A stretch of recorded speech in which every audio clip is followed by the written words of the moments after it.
Yo, what up, YouTube? What up, UFC fans? Whether you like it or not, George St-Pierre had a tremendous performance off a 19-month layoff versus Carlos Condit. But to see him respond to the question of a potential Anderson Silva fight after his victory, and to see him duck the Anderson Silva question when asked, does he want to take a potential chance and fight Anderson Silva later in the year, he responded by saying, I need to go on a vacation, talk to my manager and team about it, and see if that's the right decision. That sounds like ducking one way or the other. There's no way you can put it where he's not ducking the fight. That is an absolute duck. To say, I gotta think about it with my team, because we don't know if that's the right decision. We don't know if getting the biggest money you've ever made in your entire career is the right decision. You don't know if challenging yourself, fighting someone that will actually give you more prestige than ever. He can keep on beating up the UFC welterweight division. It's like Anderson Silva. He can keep on beating up the UFC middleweight division, which is pretty much non-existent. The only other contender out there is Bisping, and the other guys are like nothing. And we all know Anderson Silva would walk through a Michael Bisping. So what's left for him to do? We got GSP down there. Dana White has offered Anderson Silva to come down and wait. He doesn't have to come down.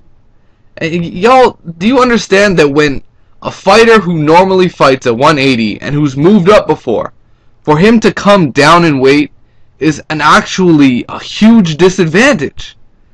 Just to sweat off, say 7 or 8 pounds that he might not have to sweat off. Like, that is absolutely ridiculous.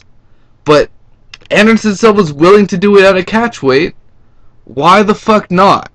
Why not test yourself? I'll tell you why. Because look at fucking GSP's face. Consider that is what he looked like after the Carlos Condit fight. Imagine what he would look like after Anderson Silva. Consider, GSP, in my opinion, his kryptonite is someone with a great takedown defense and great striking skills. What's Anderson Silva? One of the best athletes in the UFC with tremendous takedown defense, and he's the best striker in the UFC. He would probably pick apart GSP. Like Manny Pacquiao, Floyd Mayweather, Pacquiao might say he wants the fight, but his promoter wants nothing to do with it. Because it's my opinion that Bob Arum thinks Manny Pacquiao will get knocked the fuck out. And in my opinion, I think George knows he doesn't have much of a chance to beat Anderson Silva. Although it's a mega fight, to see him duck that question only confirms my thoughts that he's ducking Anderson Silva.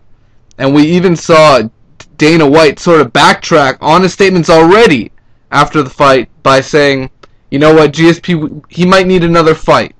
He might need another fight before we match him up with Anderson Silva, It's absolutely ridiculous. By ducking this fight, he's ducking the biggest payday in his UFC career and the biggest fight in MMA history. He's ducking out of that. And, for fans to say, this fight, it shouldn't happen, because, just some of the bullshit that you see on MMA websites highlighting fans' thoughts that this fight shouldn't happen is absolutely ridiculous. UFC needs a mega fight. Pay-per-view numbers are down. Stephan Bonner versus Anderson Silva only did 400K. Who knows what the pay-per-view buys on this? But just consider in terms of a business perspective. The buys aren't going up if GSP's fighting these contenders, contenders no one really knows about. That's why this fight between GSP and Silva has casual fan appeal, and it has mega marketing appeal to hit way over 1 million pay-per-view buys. That's ultimately what the UFC wants, and for them not to make the fight makes zero sense at all. It makes all the sense in the world, but the fighters have to agree on certain things, like weight.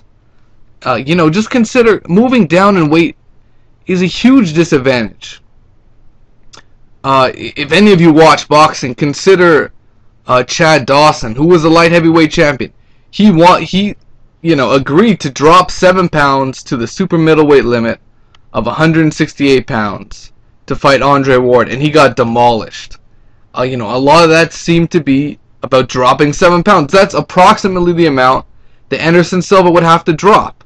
So, to me, I see this as a fair trade. Anderson Silva has a weight advantage, but he's got to cut 7 more pounds. And it's much easier to go up in weight than down in weight. Hence, Anderson Silva going up and destroying guys like Stephan Bonner and Forrest Griffin. It's much easier to go up in weight than down.